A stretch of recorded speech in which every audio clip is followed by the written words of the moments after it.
Bonjour, bonsoir. Mes télé- Bonjour, bonsoir mes visionnaires. Bonjour, bonsoir mes abonnés, les abonnés de Azan African, les abonnés de Limo TV. Et bientôt, vous allez également voir apparaître Afro-Canadian TV avec un autre Jean-Pierre. Donc, aujourd'hui, nous allons parler d'un thème qui me préoccupe. C'est l'identité. Qui sont l'identité black, l'identité des Africains et l'identité des individus. Donc on va également essayer de voir comment est-ce que l'identité est vécue. Est-ce que nous, les blacks, de façon globale, est-ce qu'on prend le temps de s'identifier, de nous projeter comme tels? Est-ce qu'on n'a pas tendance toujours à vouloir se dissimuler dans les autres identités? Est-ce qu'au niveau individuel, au niveau africain, est-ce qu'on n'a pas toujours tendance à vouloir se dissimuler dans l'identité de l'autre ou de le nier? C'est une thématique qui me préoccupe parce que les Noirs, en fait, quand ils ne veulent pas se projeter comme Noirs, au moins, auquel cas, dans le cas, ils en sont victimes des agressions. Or, les autres communautés sont fières de se projeter comme Noirs. Moi, je viens d'une communauté au Cameroun qu'on appelle les Bamileke. Mais vous verrez rarement des Bamileke affirmer qu'ils sont Bamileke hors du Cameroun. Par exemple, au Canada, dès que vous rencontrez, je suis Camerounais, c'est tout. Par contre, moi, je suis très fier souvent d'afficher mon identité Bamileke, mon identité de Camerounais. Et j'ai eu l'occasion, ça c'est un point vraiment très fort que j'ai avec Jean-Pierre, de le rencontrer et qu'il affirme son identité et qu'il le proclame, mais sans pouvoir nier l'identité de l'autre. Et sa chaîne de télé va dans ce sens-là. Comment est-ce que on peut être soi-même sans chercher à vouloir nier l'autre? Et c'est où vient le conflit. Je vais passer la parole à Jean-Pierre pour qu'il se présente et nous briefe sur la thématique.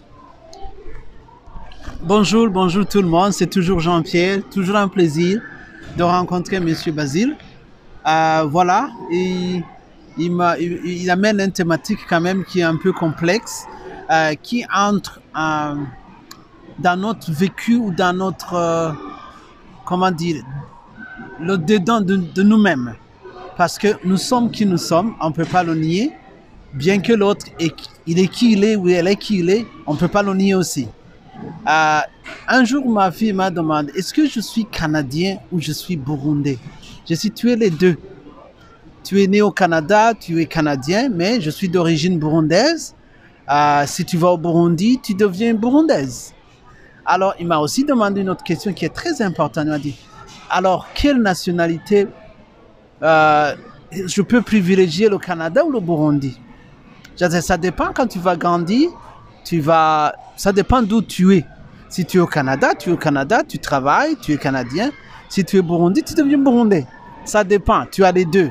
Alors, pour le moment, bien que nous sommes les citoyens du monde, on ne peut pas nier notre histoire. On ne peut pas aussi nier d'où on vient. Parce qu'on a tendance à se cacher derrière le Canada pour nier l'autre sans toutefois le dire. Et ce qui nuit à notre unité en tant qu'Africain ou en tant que Black, d'avancer correctement parce que on vit avec un fardeau de nos pays et on refuse aussi de mettre ça sur terre en acceptant ce que nous sommes et d'avancer vers l'avant. Alors, moi, je suis burundais, je suis Tutsi, je l'ai su quand j'avais 23 ans. Je ne pense pas que être Tutsi me nourrit. Je ne pense pas que l'autre qui est Hutu mange ou travaille parce qu'il est ceci. On est au Canada, même au Burundi, ça devait arrêter. Moi, je trouve que je suis fier de ce que je suis et j'aime l'autre sans toutefois juger parce que l'autre ne représente pas tout le monde. Moi, je ne représente pas tout le monde. C'est moi et toi, on peut travailler ensemble et avancer et avoir un bon meilleur, avoir un lendemain meilleur. Merci. Ok. Merci Jean-Pierre. Et vous avez bien compris.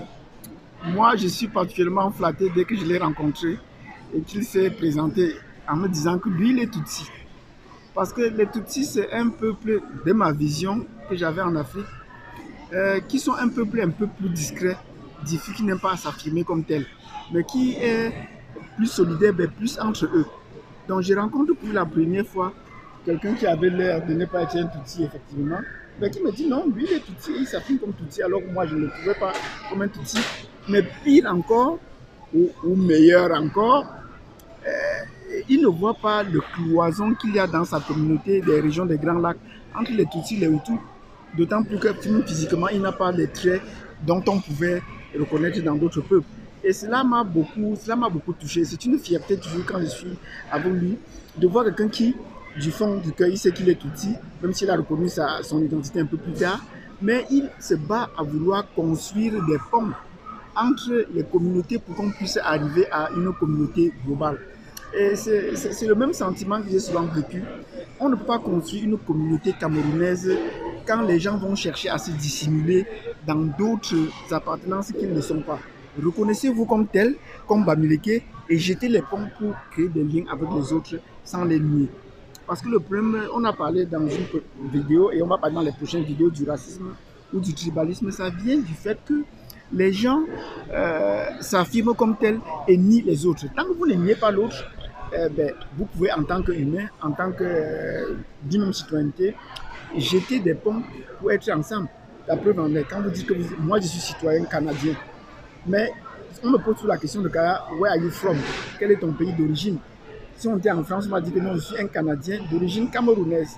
Donc on n'a pas toujours nié cette identité-là. Parce qu'avoir un passeport canadien ne signifie pas qu'on oublie d'où on vient. Donc c'est très important. Donc je voudrais revenir sur cette question d'identité pour essayer de partager avec Jean-Pierre comment est-ce que tu vis ta relation avec les Hutus ici.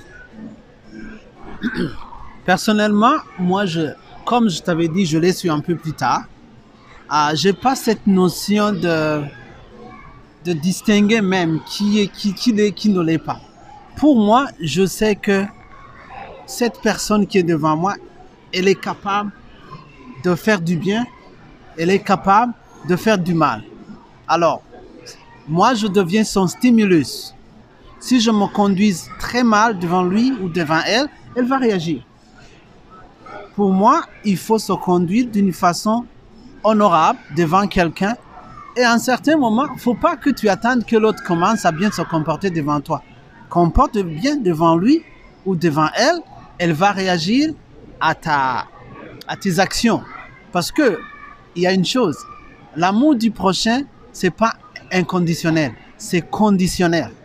Il y a ce que je dois faire pour que l'autre m'accepte. Okay. Il faut que je fasse mon possible pour mettre à l'aise l'autre. Alors, ce que moi je fais, je sais que l'autre a une capacité de nuire et l'autre a une capacité de construire. Alors, faut-il qu'on détruise? Non, il faut construire. Je vais construire moi-même d'abord. Et l'autre va venir parce que la personne a compris que nous pouvons faire de bonnes choses ensemble. Quand je vois quelqu'un, je ne juge pas. Je ne prends pas position.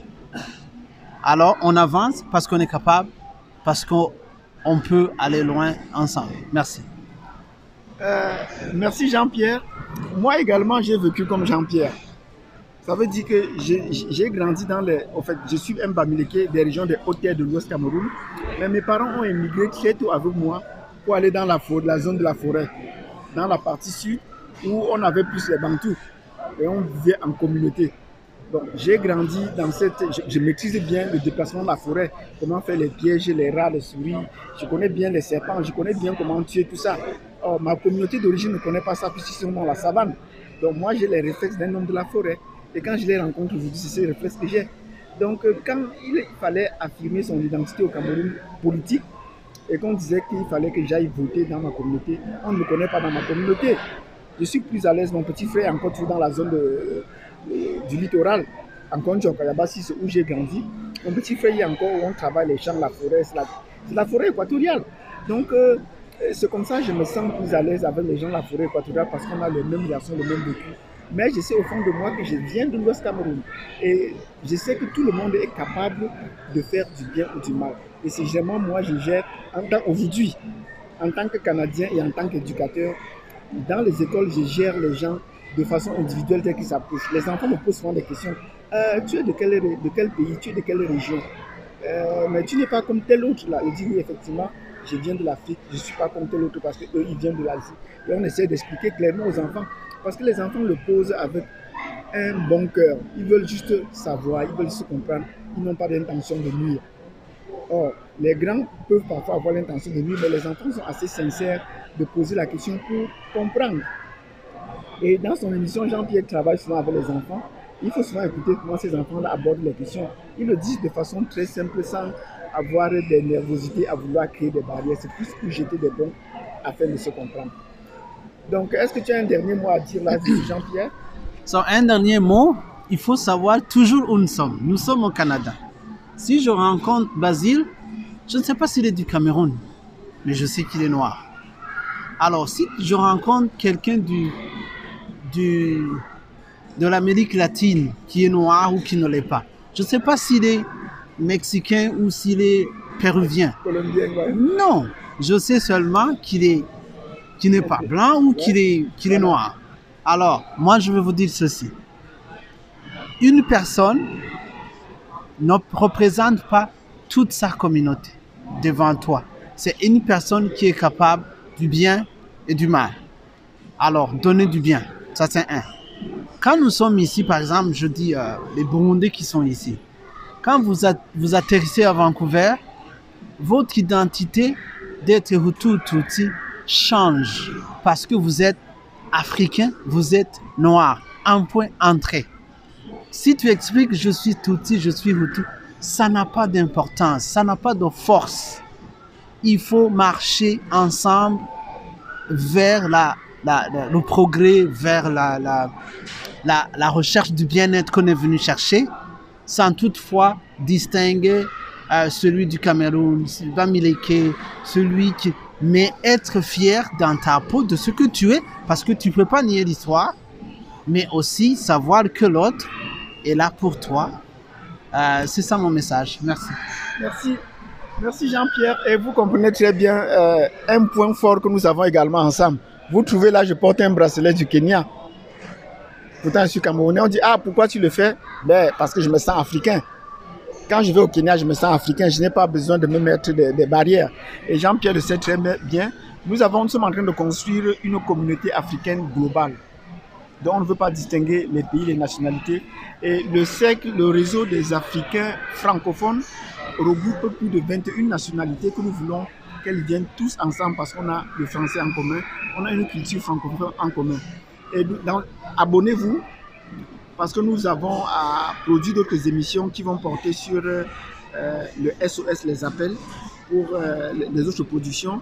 Et surtout, partagez pour qu'on essaye d'élargir le débat, les thématiques pour essayer de construire une communauté plus forte. Parce que nous ne voulons pas pour le moment, nous n'allons pas nous focaliser sur les solutions, mais nous allons plutôt lancer sur les causes, comment il est vécu, pour que les gens adhèrent avant qu'on passe à la prochaine étape.